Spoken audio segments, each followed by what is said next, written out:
c'est pas nouveau non plus que la terre soit une marchandise, ça l'a été, ça l'est aujourd'hui dans le cas de l'immobilier. Mais ce qui est vrai, c'est que là, on parle vraiment spécifiquement de terres cultivables, de terres si possible fertiles, et de terres qui appartiennent, ou en tout cas qui sont localisées dans des pays du tiers-monde, enfin maintenant on dit plutôt les pays en voie de développement, mais qui jusqu'ici n'étaient pas forcément la propriété de quiconque, puisque dans la plupart de ces pays, il n'y a pas de droit foncier.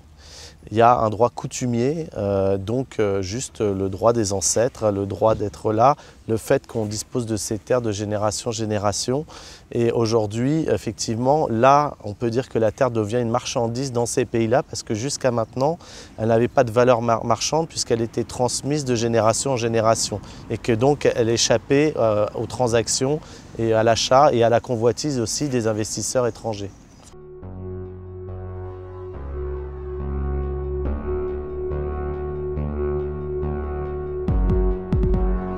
Le terme de néocolonialisme, c'est un terme qu'il faut employer avec prudence, mais qui peut être employé dans certains cas, pas dans tous les cas, parce qu'il s'agit avant tout d'investisseurs qui viennent pour acheter ou louer des terres à long terme, pour cultiver de façon industrielle et avec le plus de rendement possible des denrées alimentaires. C'est fait avec quand même le plus souvent l'assentiment des États dans lequel ces investisseurs viennent.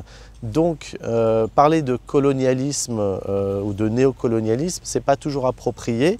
Le terme a été employé par le secrétaire général de la FAO, Jacques Diouf lui-même. Il désignait le risque d'une forme de néocolonialisme. Donc c'était déjà, le mot est fort, le terme, enfin la phrase était plus prudente que ça, et surtout il faut bien voir qu'il y a une multitude en fait de formes et de cas qui ne sont pas tous de la même gravité et qui n'impliquent pas tous aussi qu'on déplace des populations par exemple, ou qu'on rase des forêts pour cultiver de la canne à sucre ou je ne sais quoi.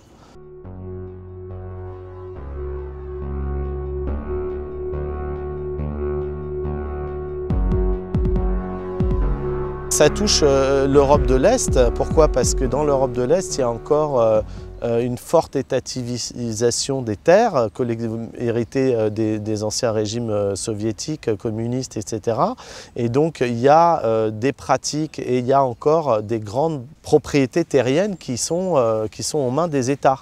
Donc effectivement, ces États aujourd'hui peuvent en disposer de façon libre, et comme ils recherchent des devises et des investissements, certains d'entre eux, comme en Ukraine notamment, ou en Roumanie aussi, et encore dans quelques autres pays, les mettent à disposition des investisseurs.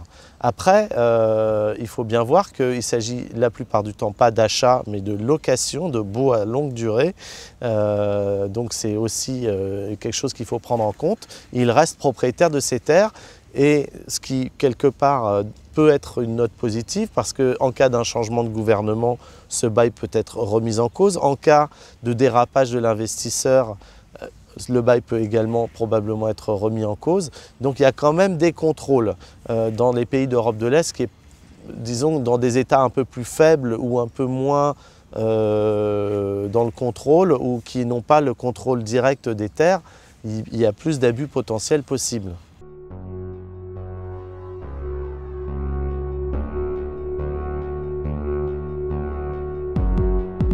Disons que c'est une solution pour protéger les agriculteurs locaux et pour protéger aussi les investisseurs locaux contre une vague d'investissement énorme qui provoquerait déjà une raréfaction des terres disponibles, premièrement. Deuxièmement, probablement le défrichage de terres sauvages qui peut-être faudrait préserver. Et troisièmement, une inflation des prix.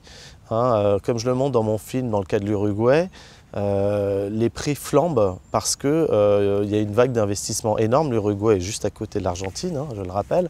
Et aujourd'hui, les petits paysans uruguayens n'ont plus les moyens ni de louer, ni d'acheter des terres agricoles, parce qu'il y a une telle inflation à cause du débarquement en masse d'investisseurs étrangers que ces terres ne leur sont plus accessibles. Donc, ils se retrouvent à poil, entre guillemets, et ça c'est un vrai problème, parce qu'effectivement le problème principal et le plus direct que pose cette vague d'investissement et ce phénomène de l'accaparement des terres, en dehors des questions environnementales et autres, c'est la possibilité pour les petits paysans et les paysans locaux d'exister encore en face de ces gros producteurs et de ces gros investisseurs.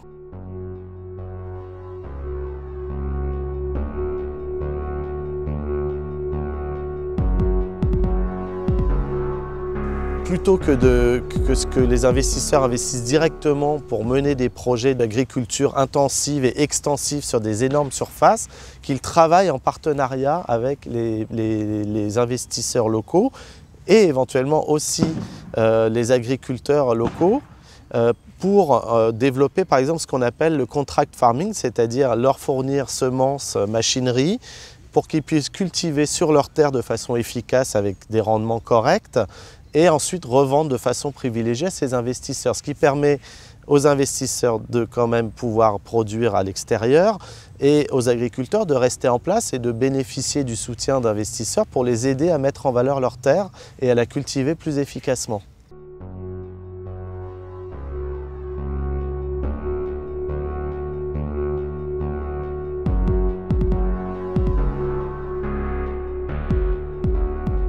C'est possible en regardant l'origine des produits qu'on consomme, c'est possible en militant un peu, c'est possible en montrant la voie du consommer local, du produire local pour consommer local, en cassant cette logique de consommation des produits agricoles comme des autres produits industriels aussi, d'aller acheter des fraises produites au Chili en hiver ou de manger des oranges importées de Floride.